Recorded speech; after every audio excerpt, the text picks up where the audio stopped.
Hello. Welcome to Sim Games TO, and I'm your host Tony. Today we're going to be discussing how to fix not enough goods to sell in your city. So we're here today in our Portlands and Beaches area of our Toronto build, which seems to be having a not enough goods to sell problem. This is something that we're going to need to do something about before it starts to really affect the viability of the city, because it's starting to become an epidemic. So today I'm going to explain to you what causes a not enough goods to sell problem in the city, why this is a problem, and how to fix it. And there may be some ways to do that which you did not think of. So in our city of Toronto, and just like any other city, we have retailers and commercial outlets that depend on the delivery of goods to sell to customers. If the shipments of these goods are taking too long to arrive, then this leaves the store's shelves empty. Sims then can't purchase these goods, stores can't sell their goods to make a profit, and then stores leave or essentially go bankrupt. This would then spill over to the residents that live nearby, where they would have to go shopping further away to buy their essential goods. So, this will also negatively affect the residential demand around commercial buildings that don't have enough goods to sell. This would be no different than if the grocery store nearby to where you live was out of stock or experiencing a stock shortage. So then what happens if you have a lot of buildings in your city that are experiencing a not enough goods to sell problem? And how can this affect your city? Well, this problem can have varying degrees of severity.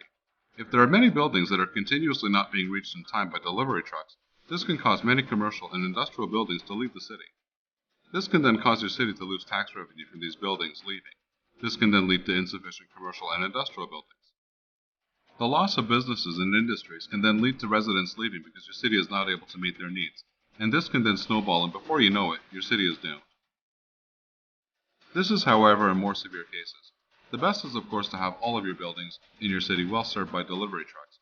However, if you have a few here and there sometimes that are not being served on time, this is normal and not a big problem. But if you see a large influx of buildings that are not being supplied efficiently with enough goods to sell, then this can lead to a much larger overall problem in the city. In this case, here in our Toronto build, we have the Don Valley Parkway highway that comes through the city here on the east side from the north on the map, curves along the lakeshore, and then goes out on the west side of the map. Now, for those of you that live in Toronto, yes, I know that the Don Valley Parkway turns into the Queen Elizabeth Way when it reaches the lakeshore. May she rest in peace. But I want to keep it simple for people that don't live in Toronto. Then we also have the two industries just to the north along this highway, and then the Portland oil industry at the foot of the highway at the lakeshore. This all creates an absolute recipe for a not enough goods problem in the entire part of the city here along the Beaches and Danforth area. And that's why I wanted to use this as an example for this topic. All of the delivery trucks pretty much just have one way in and out on this single highway to serve this entire part of the city, which creates a lack of accessibility. This is then compounded by the sheer volume of trucks that need to use the highway on this stretch from all of the industries to transit on. So this long travel that the delivery trucks have to take to get to these commercial buildings in this part of the city, coupled with the traffic volume that they encounter along the way, leads up to their taking too long to arrive at these commercial buildings to deliver the goods that they need to. So then what do we need to do to fix this problem? Well, the answer to this is access and redirection of traffic. And for that, we're going to do three things.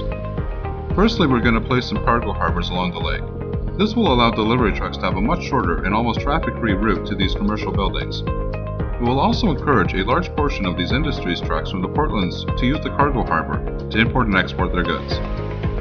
This will all, as an intended consequence, also serve to reduce the traffic volume on this single heavily trafficked highway. The second thing that we're going to do is extend Danforth Avenue to the edge of the map on the east side and create an additional connection to the city.